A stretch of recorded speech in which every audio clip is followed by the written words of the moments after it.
Projeto Pensando em Direito é uma pesquisa que está em curso, portanto, os resultados, as conclusões ainda não estão disponíveis, no entanto, há um amplo levantamento que está sendo feito e que é especialmente interessante por envolver todos os tribunais de origem, os tribunais estaduais, os tribunais federais, tentando reunir um acervo de informações conjuntas que possam servir para refletir a respeito das práticas que vêm sendo adotadas e, portanto, levar a uma uniformização a partir do conhecimento de boas práticas.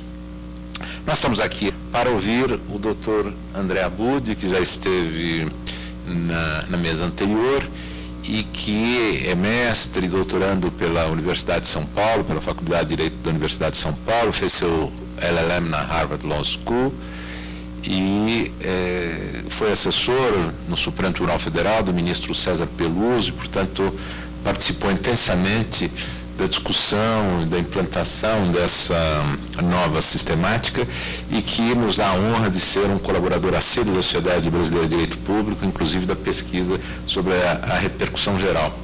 Antes de passar a palavra para eles, eu gostaria apenas de abusar da oportunidade que me dão para dizer aquilo que é a minha impressão pessoal. Não estou aqui, evidentemente, dizendo coisas sobre a pesquisa que está sendo feita, mas é apenas a minha opinião pessoal sobre quais são os temas que serão centrais na nossa discussão neste dia todo a respeito da implantação do sistema no Brasil. Eu creio que há dois focos de desafios. O primeiro foco é daquilo que nós poderíamos chamar de questões operacionais. Nós introduzimos uma grande novidade que muda o modo de se receber recursos, decidir recursos do ponto de vista da admissibilidade e do mérito, e isto envolve uma quantidade enorme de questões operacionais internas ao Supremo Tribunal Federal, sobre como decide o plenário, qual é o papel dos juízes, dos ministros individualmente, mas questões também externas, questões operacionais, processuais, procedimentais, internas aos tribunais de origem, que são muitos e, portanto, adotam soluções operacionais diferentes. Então, nós precisamos identificar quais são as soluções que vêm sendo adotadas, quais os resultados disso, quais as possíveis dúvidas sobre a legitimidade jurídica das soluções que estão sendo adotadas para essas questões operacionais. E estas questões operacionais são muitas, não só porque envolve a decisão sobre subir recurso, sobrestar recurso, aplicar a decisão já tomada pelo Supremo Tribunal Federal, mas envolve também questões de organização interna da informação nos tribunais. Como é que os tribunais se organizam para manter disponível informação sobre os casos que remeteu ao Supremo Tribunal Federal como os casos paradigmáticos?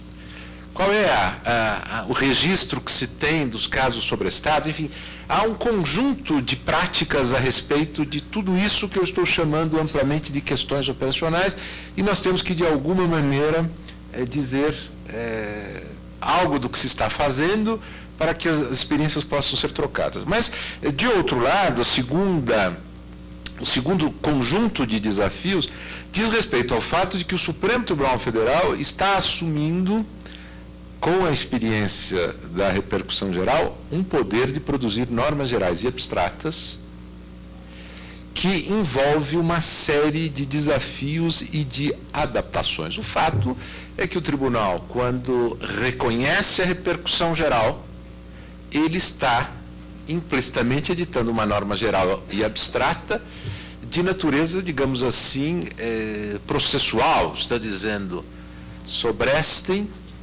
casos, sobrestem processos. Isto é uma decisão do Supremo que é geral e abstrata, porque a sua aplicação nos casos concretos vai envolver uma deliberação dos tribunais de origem para saber se aquela norma geral e abstrata se aplica àquele caso específico. Então, é um problema de aplicação de uma norma geral e abstrata que foi feita pelo Supremo Tribunal Federal relativa a sobrestamento ou não de caso. Quando ele decide que não há repercussão geral, ele está dizendo, arquivem os casos, esses recursos não podem prosseguir. Agora, em que casos? A definição dos casos está numa norma geral abstrata que o Supremo editou junto com a sua decisão. E a interpretação dessa norma geral, sua aplicação ao caso concreto, é um desafio de aplicação do direito como é, em geral, a aplicação de norma geral e abstrata. Não é? Além disso, a aplicação, a produção de norma geral e abstrata pelo Supremo Tribunal Federal quando decide o mérito do caso e conclui que a norma constitucional deve ser aplicada assim ou assado, ou que a norma legal é inconstitucional, ou que a norma é constitucional, desta forma ou daquela forma, e isto será em seguida aplicado aos casos concretos pelos tribunais. Pois bem, qual é o desafio que resulta do fato, então, de que o Supremo Tribunal Federal passa a produzir normas gerais e abstratas que imediatamente colocam problemas de aplicação? O desafio é, em primeiro lugar, saber como se produz, a partir de caso concreto, norma geral e abstrata. Estou decidindo um caso concreto, dizendo se há repercussão geral num caso concreto, mas o que eu quero, na verdade, é sobrestar, num primeiro momento, um conjunto de casos que devem esperar a minha decisão e depois, quando eu decidir no mérito, ou eventualmente desistir do reconhecimento da repercussão geral, eu vou querer que aquilo tenha um impacto imediato. A partir da decisão no caso concreto, eu quero fazer uma norma geral que seja aplicada a um conjunto de casos. O desafio é, para um tribunal que sempre decidiu casos concretos, ainda que em sede de ação direta de inconstitucionalidade, o desafio é saber como se produz norma geral e abstrata. O Supremo já faz isso no caso das súmulas, mas certamente não faz da mesma maneira no caso das ações diretas de inconstitucionalidade ou de constitucionalidade, porque não é a mesma coisa. É mais simples declarar inconstitucional o artigo tal da lei tal, ou afirmá-lo constitucional, do que fazer, por exemplo, uma interpretação que constitucionalize para um conjunto de casos. Então, essa é a primeira questão. Como se produz norma geral abstrata de modo que a sua aplicação ocorra da melhor maneira possível pelos tribunais?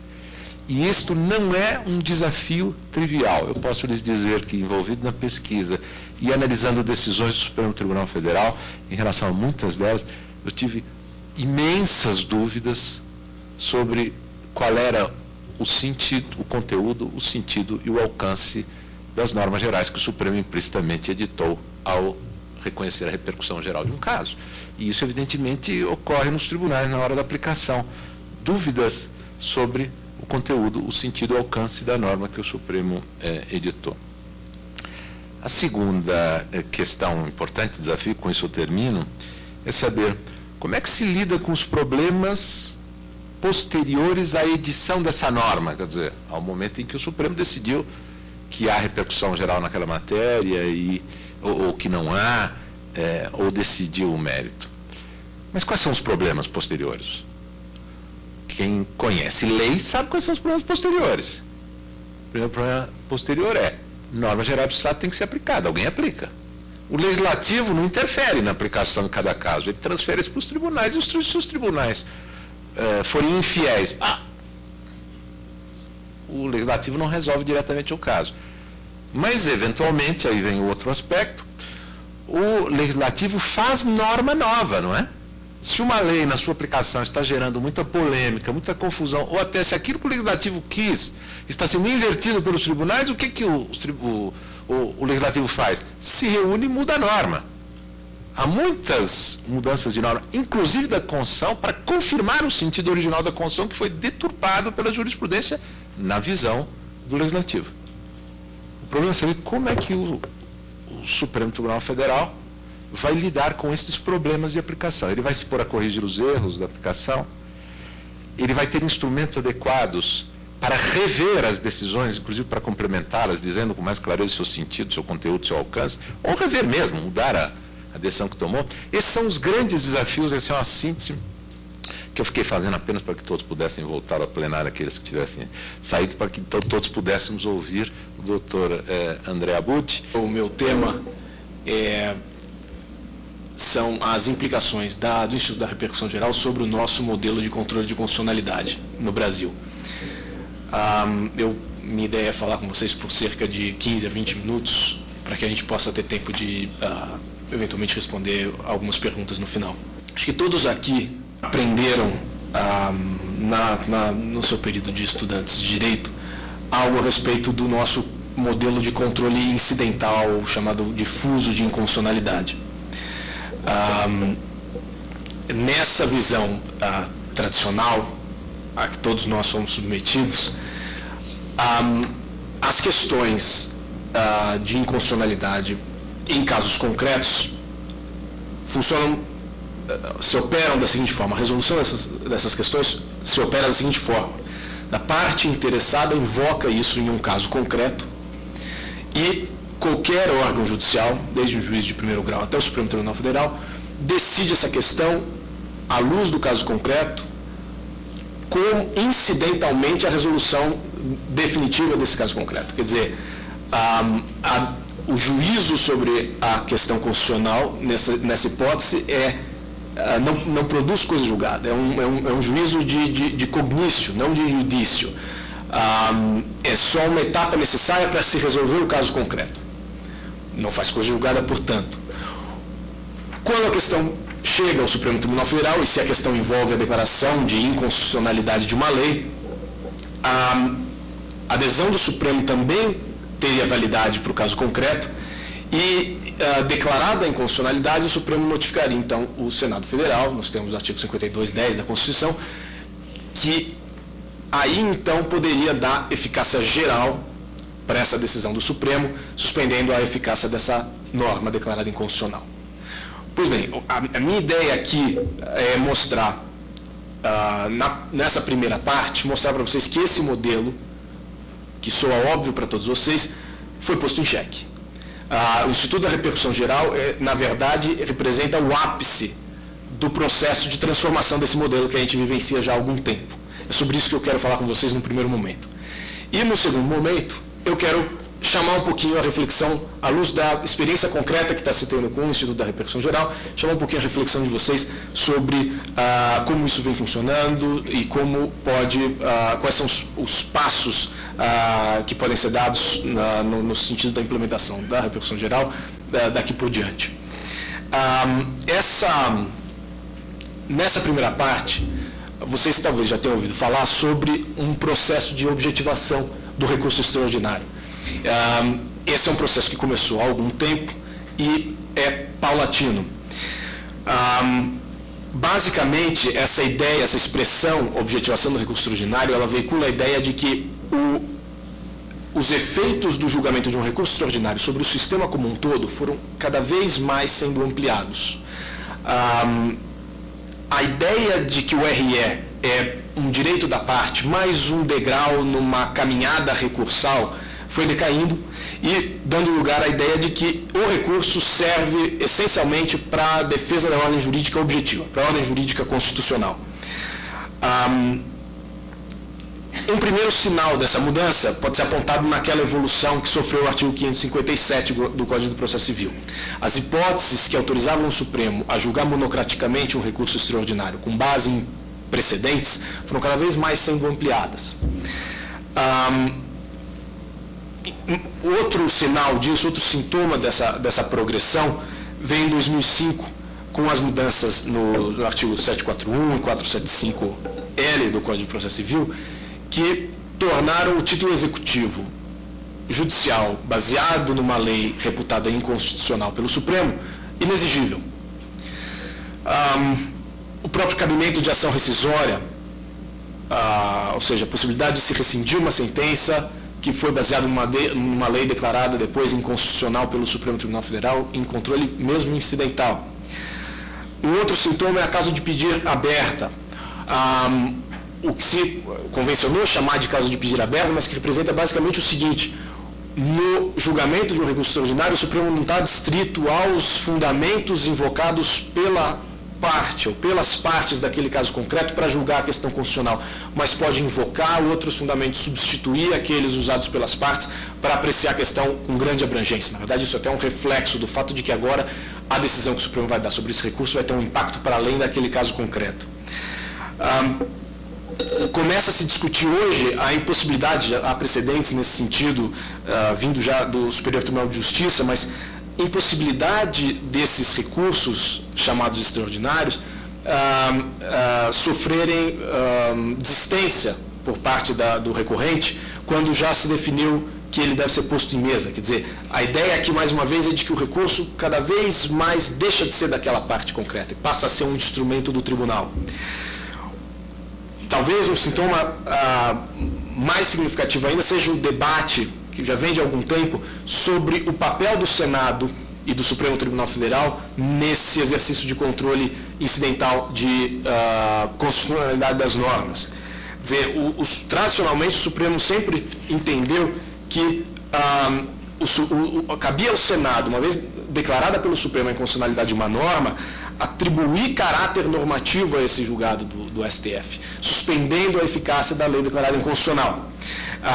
Era a decisão, o ato do Senado que emprestava eficácia genérica a essa decisão singular do Supremo. De uns tempos para cá, vem-se advogando a tese de que, com essa eficácia ampliada do recurso extraordinário, por todas essas razões que eu apontei até aqui, pode-se hoje até falar numa certa eficácia vinculante dos fundamentos determinantes do julgamento dos recursos extraordinários, e que, portanto, a própria adesão do Supremo já teria eficácia erga omnes. A manifestação do Senado nesse sentido, portanto, seria desnecessária.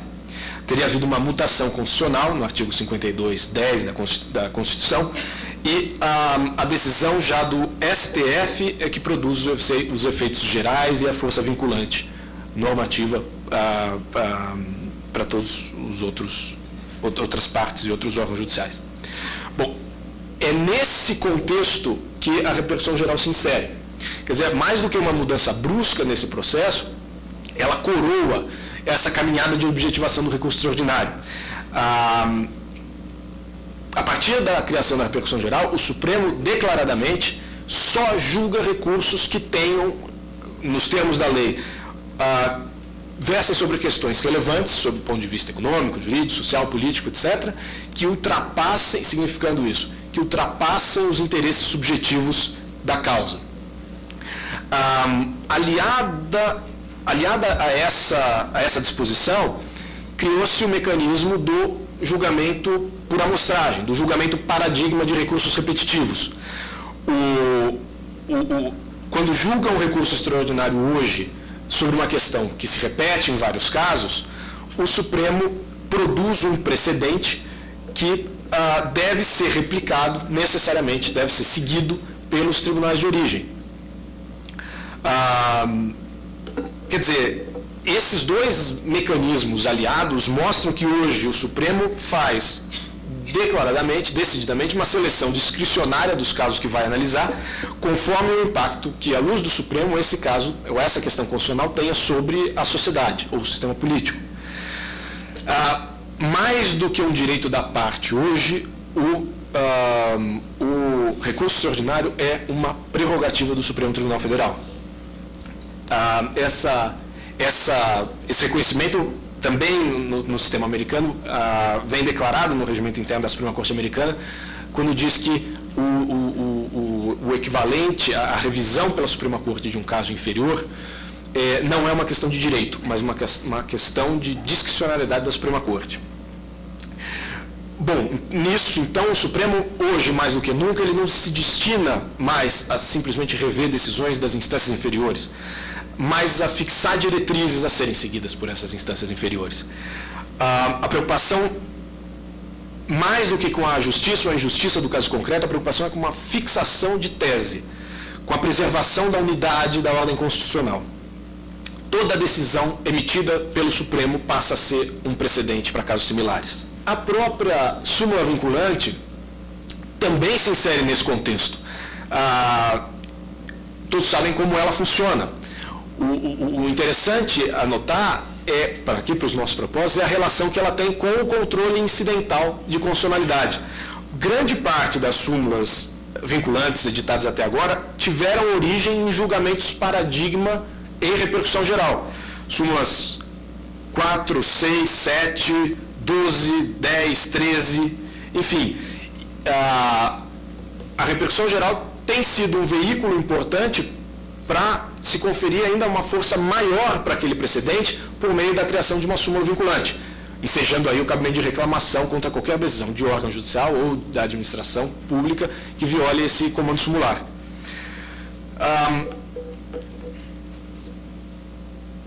Toda essa transformação, então, no nosso sistema de controle incidental, difuso de constitucionalidade, é ainda reafirmada pela migração de certos instrumentos jurídicos antes exclusivos dos mecanismos de controle concentrado de constitucionalidade para o controle incidental. Instrumentos típicos das ADINs, ADCs, ADPFs, etc., estão migrando para o julgamento de recursos extraordinários, até como uma forma de dar contrapeso e ampliar o grau de legitimidade das decisões no Supremo, do exercício de constitucionalidade exercido pelo Supremo no âmbito do recurso extraordinário. Um deles é o amicus curiae. A lei da repercussão geral, a lei da súmula vinculante, prevê a intervenção de amici curiae na decisão dessas questões, num reconhecimento de que ela vai ter uma eficácia muito para além das partes do caso concreto. Um segundo mecanismo que migrou do controle principal para o controle incidental são as audiências públicas, quer dizer, já na discussão das políticas de ação afirmativa ou na discussão sobre o fornecimento de medicamentos versus direito à saúde, a introdução das audiências públicas no Supremo Tribunal Federal passou a ser estendida para os recursos extraordinários. Um terceiro mecanismo é o da modulação dos efeitos da decisão. Antes cingido às ações diretas de constitucionalidade, esse instrumento foi também transferido para o julgamento dos recursos extraordinários. Esse instrumento poderoso usado pelo Supremo Tribunal Federal para limitar a interferência das suas decisões sobre os jurisdicionados. O primeiro caso em que essa modulação de efeitos foi aplicada no controle incidental foi uma conhecida decisão de 2002, em que, analisando um recurso extraordinário envolvendo determinado município, o Supremo decidiu que o número de vereadores daquele município deveria ser proporcional à população, segundo um determinado parâmetro aritmético. Um outro instrumento é aquele que eu já mencionei, a chamada causa de pedir aberta. O reconhecimento de que esse recurso, o julgamento do recurso extraordinário, vai ter uma eficácia tão ampliada, fez com que o Supremo admitisse o fato de que é preciso analisar, quando do julgamento de um particular recurso extraordinário, fundamentos outros que não aqueles trazidos pelas partes. Pelo menos em tese, a apreciação do recurso não fica limitada a esses argumentos, e não deve ficar limitada a esses argumentos. Isso permite que o Supremo aprecie a questão de forma mais completa e desvinculada da qualidade ou eventual falta de qualidade da argumentação deduzida pelas partes naquele caso concreto. A conclusão disso aquele modelo tradicional de controle incidental que todos nós aprendemos na faculdade está superado, ou em certa medida, em boa medida, superado, transformado em seus fundamentos. O juízo feito pelo Supremo sobre questões constitucionais passa a ter hoje sempre eficácia erga omnes, no sentido com as dimensões e características que eu contei para vocês aqui. O precedente hoje emitido pelo Supremo, ele tem uma função menos persuasiva, como tinha antes, e muito mais próxima de algo que se possa chamar vinculativo. Essa, então, é a parte descritiva do que eu queria conversar com vocês. Mostrar como a repercussão geral tem transformado o nosso modelo de controle incidental de constitucionalidade. Agora, eu queria conversar rapidamente sobre como isso tem se operado na prática. E queria chamar um pouco vocês à reflexão sobre como isso vem se operando e pode ser alterado eventualmente. Olhando o uso que se fez até agora do Instituto da Repercussão Geral, mais de perto, Eu tenho aqui alguns números que eu colhi no site. Hoje o ministro Peluso falou números que me pareceram mais atualizados. De todo modo, não são, em termos relativos, não diferem muito dos que eu vou usar aqui. O Supremo reconheceu a existência de repercussão geral em mais de 70% dos recursos extraordinários que ele analisou.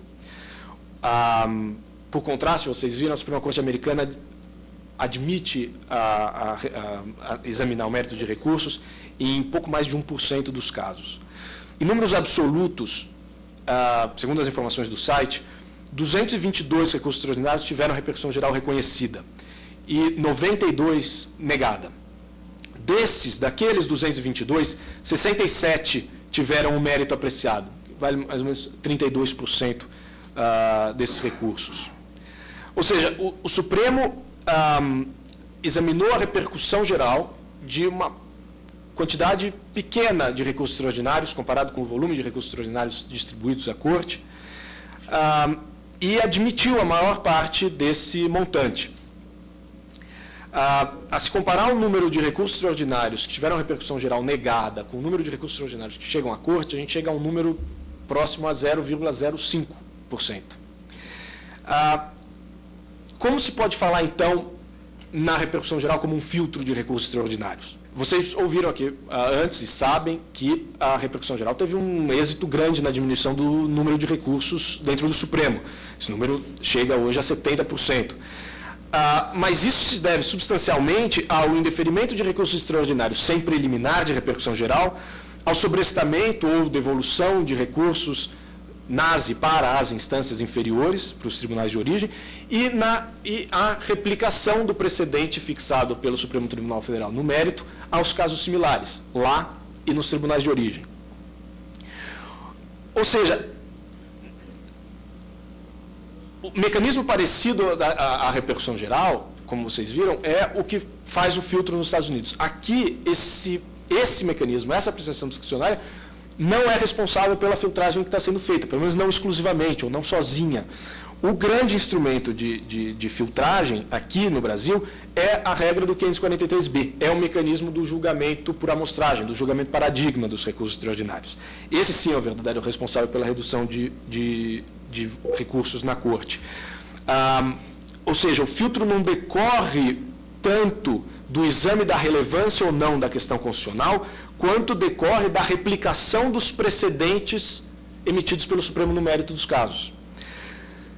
Ou seja, o Supremo não tem usado a repercussão geral para decidir menos questões constitucionais, mas ele tem usado a repercussão geral para impor melhor as decisões que toma no mérito.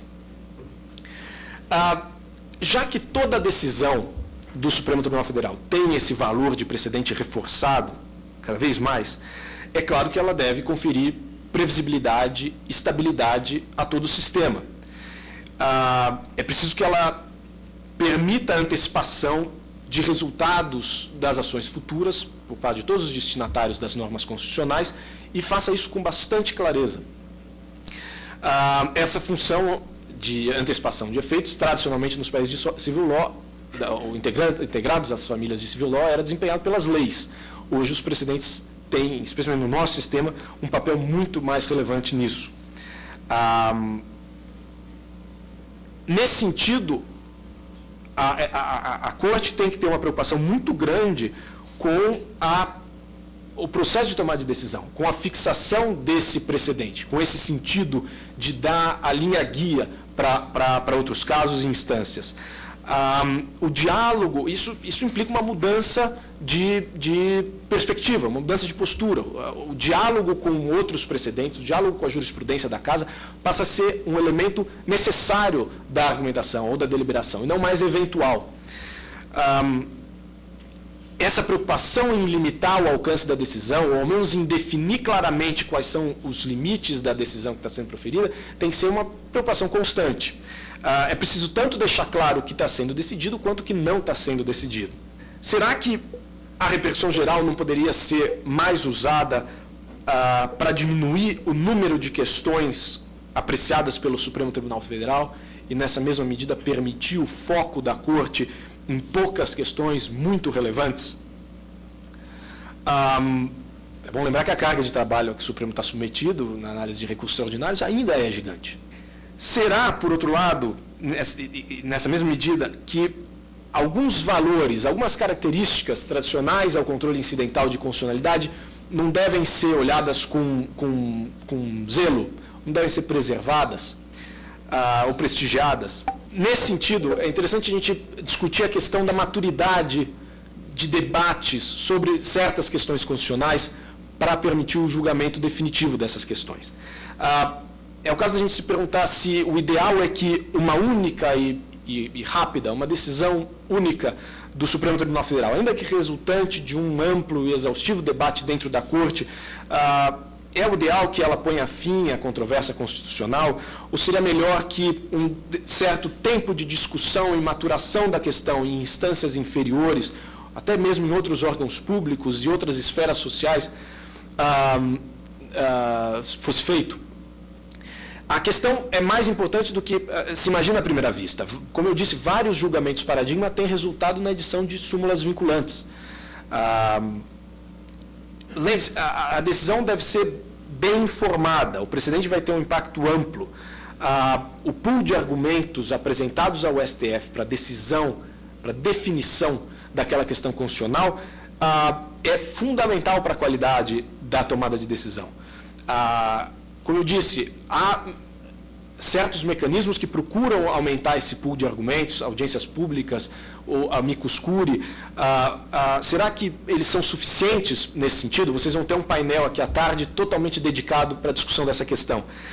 Mas o debate é ainda mais amplo. Talvez uma decisão bem informada dentro do Supremo Tribunal Federal seja suficiente para várias questões, para questões tributárias e etc., mas e para questões altamente complexas, envolvendo direitos fundamentais ou direitos políticos muito sensíveis à sociedade, ou em relação aos quais a sociedade esteja extremamente dividida. A se pensar em discussões envolvendo aborto, anencefalia, ações afirmativas, células-tronco, nepotismo, ficha limpa, abstraiam os mecanismos de controle concentrado de constitucionalidade por um momento. Quer dizer, um verdadeiro debate público feito por e entre outros atores que não o próprio Supremo Tribunal Federal ou mesmo não o próprio Judiciário não seria importante? É bom lembrar que no nosso quadro atual é dificílimo se pensar hoje na possibilidade de o Supremo rever uma decisão de mérito proferida no julgamento de um recurso extraordinário. Ainda não estão previstos mecanismos para permitir que o Supremo reveja uma decisão, tanto na fixação da repercussão geral de uma tese, quanto na definição do mérito de um recurso. Um novo recurso extraordinário hoje, a rigor, ele nem vai ser, sobre a mesma questão, nem vai ser remetido para o Supremo Tribunal Federal. Milhares de casos, depois de decidido uma questão, milhares de casos sobre aquela mesma questão já terão sido selados com base naquele precedente. Notem, hoje é mais difícil rever uma decisão dada no julgamento de um recurso extraordinário do que uma súmula vinculante. Essa sim já tem um mecanismo para revisão previsto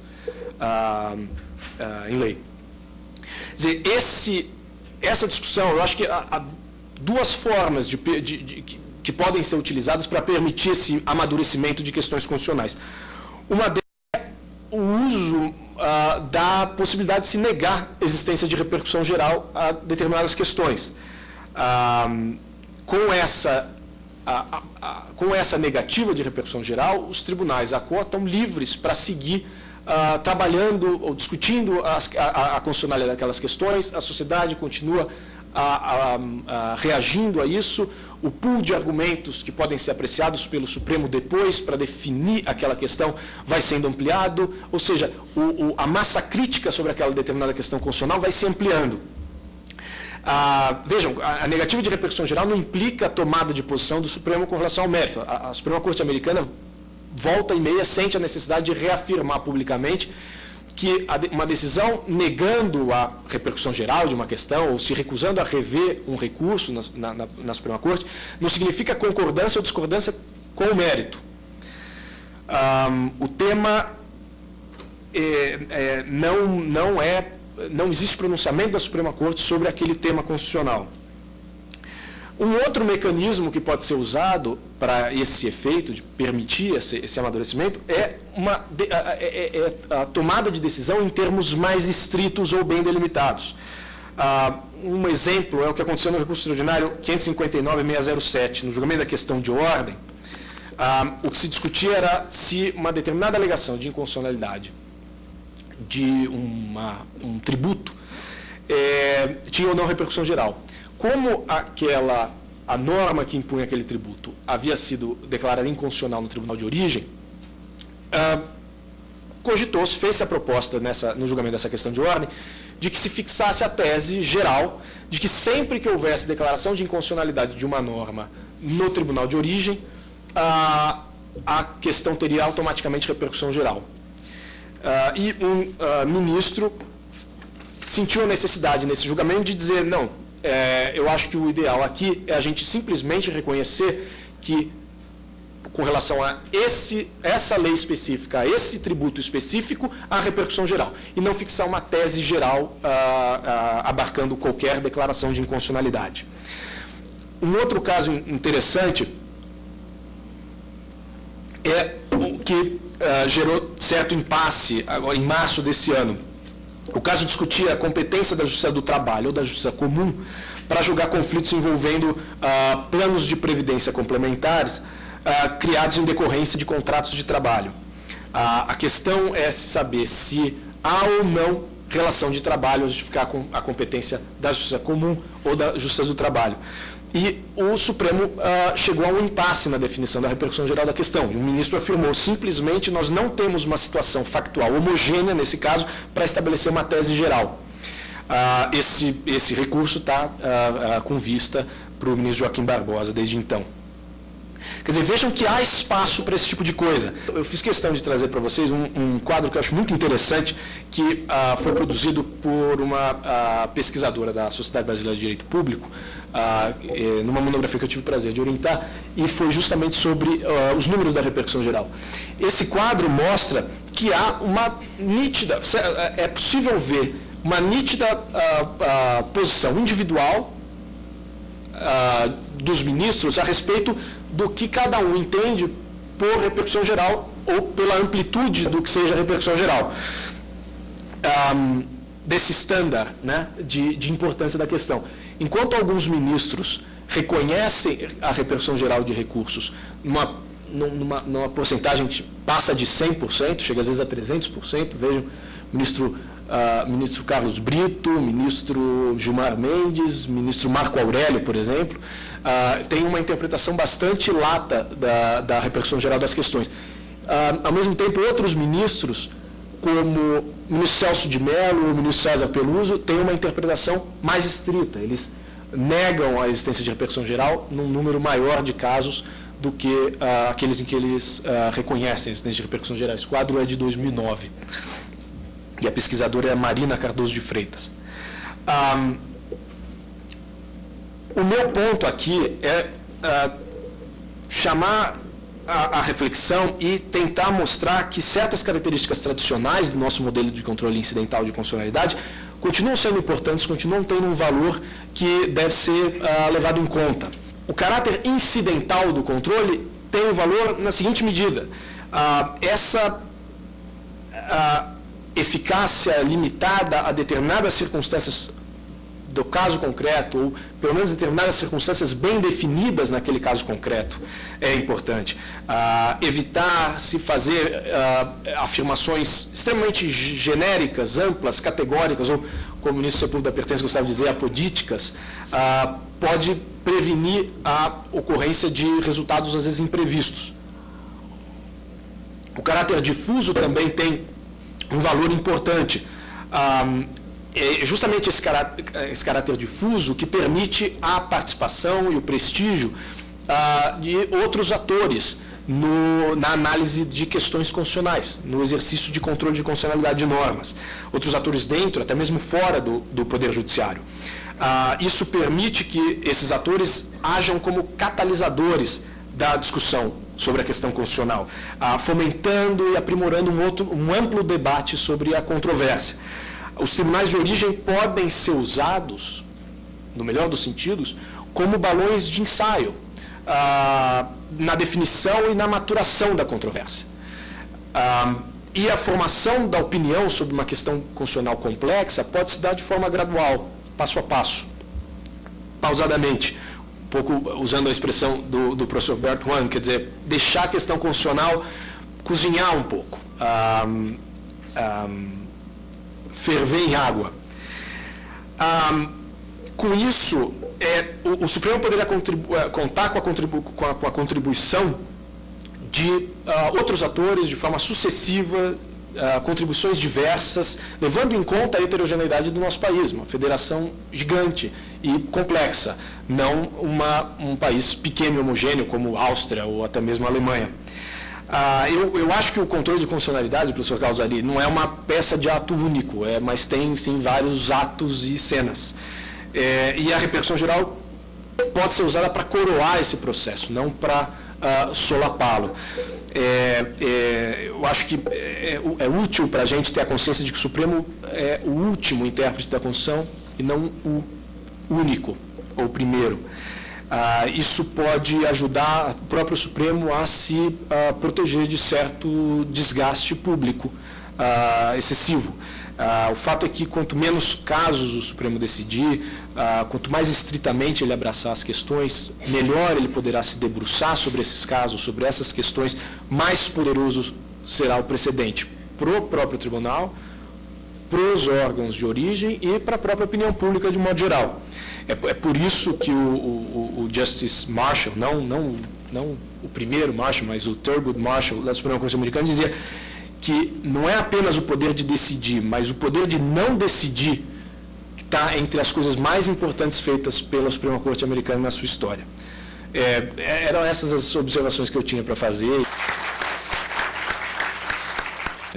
Bom, já temos aqui algumas questões, eu vou fazer a primeira e depois vamos tentando administrar a questão. Doutor André, a aplicação de leading case pelos tribunais locais abrange casos similares, o que pode gerar dúvidas e equívocos pela instância inferior. Pergunta-se qual é a medida desta similaridade que autoriza a aplicação da questão constitucional decidida no leading case. E ainda, como não admitir a reclamação em hipótese em que o tribunal local, em flagrante usurpação de competência do STF, aplicou inadequadamente o precedente, o leading case, a um caso concreto que estava equivocadamente sobrestado na instância inferior? Pergunta do Dr. Fabiano de Mello, do Tribunal de Justiça do Mato Grosso. Uma pergunta muito boa, claro. Eu acho que a semelhança entre as questões tem que ser a máxima possível. É um pouco como o professor Carlos Ari falou no começo, quando o tribunal decide o mérito de um recurso extraordinário com essa força de precedente, na verdade o que ele fixa é uma holding, na verdade ele fixa de certa forma uma súmula sobre o entendimento dele de uma determinada questão constitucional. Isso, para os tribunais de origem, na replicação do precedente, deve ser encarado como uma regra geral. Os casos concretos devem sofrer um juízo casuísta a respeito da aplicação dessa regra geral. Em outras palavras, é extremamente importante que esse precedente paradigma do Supremo só seja replicado nos casos que forem absolutamente similares. E que a análise seja feita caso a caso, e não apenas pela similaridade das questões, porque pode ser que aqueles casos sobrestados tenham outras questões que impeçam a própria aplicação do precedente. Eu acho que um bom exemplo é a fixação da constitucionalidade ou inconstitucionalidade de determinada incidência tributária, mas naquele caso concreto sobrestado a quo, existe um problema de prescrição. Ou seja, a análise tem que ser individual e aquela tese tem que ser aplicada para os casos que sejam absolutamente idênticos. Sobre a segunda parte da pergunta, eu acho que para os casos em que a aplicação do precedente paradigma seja feita em recursos ou para acórdãos que não tratem de questão idêntica àquela decidida pelo Supremo, é preciso ter mecanismos de controle, sim, pelo próprio Supremo. seja pela via da reclamação, seja pela via do agravo de instrumento. É óbvio que a aplicação errada de um precedente paradigma do Supremo tem que contar com uma via de correção, sem dúvida nenhuma. Bom, há duas perguntas que dizem respeito à relação entre súmula vinculante e a decisão na repercussão geral. Eu leio uma delas que eu acho que sintetiza a questão. É do Dr. Renato Dantas, do TRF da 5ª Região. Havendo determinada matéria sido julgada sob os auspícios da repercussão geral e posteriormente editada a súmula vinculante a respeito, qual a forma mais indicada, mais correta de barrar a subida do recurso extraordinário? Aplicar a repercussão geral ou a súmula vinculante?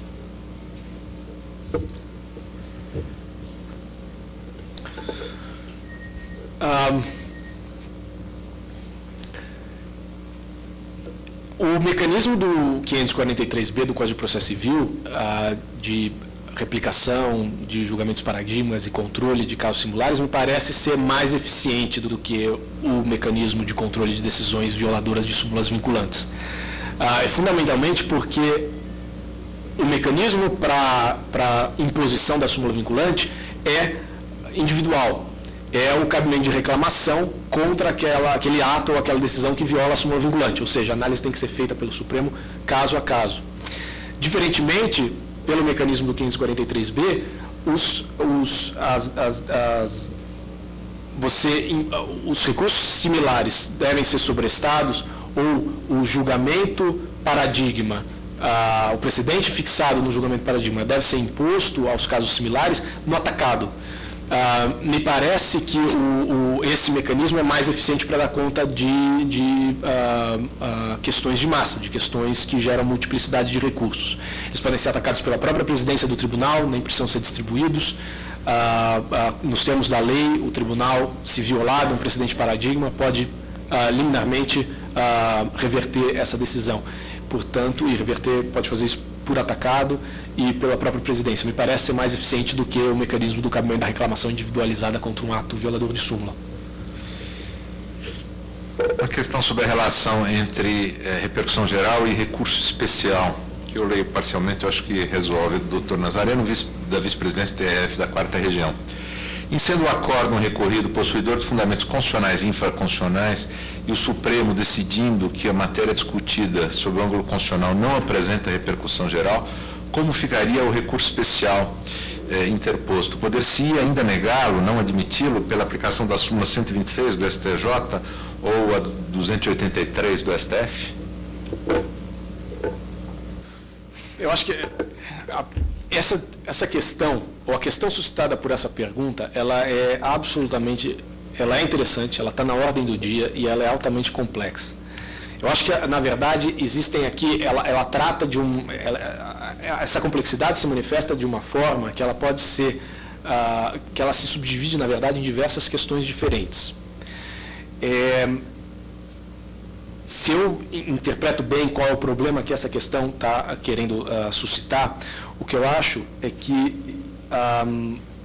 é preciso, antes de mais nada, ver se os fundamentos constitucionais da decisão, objeto dos recursos especial e extraordinário, são autônomos ou diferentes dos fundamentos infraconstitucionais daquela decisão. É possível que cada um deles se refira a um capítulo diferente da decisão. Nesse caso, entendo que o que o Supremo fez em relação à questão constitucional, no exemplo da pergunta, negou repercussão geral à questão, não tem nenhum impacto sobre o julgamento do recurso especial, que tem absoluta autonomia, já que são questões infraconstitucionais que estão ligadas a um capítulo autônomo, independente da decisão recorrida. Essa é uma hipótese. A outra hipótese, talvez seja mais comum, é a de o mesmo capítulo da decisão estar fundado em argumentos tanto constitucionais quanto infraconstitucionais. Ainda aqui, talvez valha a pena a gente pensar num exemplo concreto para mostrar como o problema se coloca, mas eu estou pensando numa eventual alegação de inconstitucionalidade de uma norma tributária associada a uma alegação de que a determinada norma tributária infraconstitucional não incide sobre aquele caso concreto, ou de que aquela incidência violou a tal norma infraconstitucional. Ainda aqui, pelo menos à luz desse exemplo concreto, me parece que a negativa de repercussão geral à questão constitucional, ou seja, a negativa do Supremo de decidir sobre a constitucionalidade ou não daquela determinada norma, não impede que o STJ defina se aquela determinada situação se subsume ou não à norma infraconstitucional. Ainda que me parece que o Superior Tribunal de Justiça tem um papel importante a desempenhar e um papel independente da definição do Supremo sobre aquela questão constitucional. Mas ainda que mais uma vez, essa questão dá aso a várias situações concretas e complexas de ordem variada. E certamente hoje é objeto de preocupação do Supremo Tribunal Federal e do Superior Tribunal de Justiça. Muito bem, muito obrigado.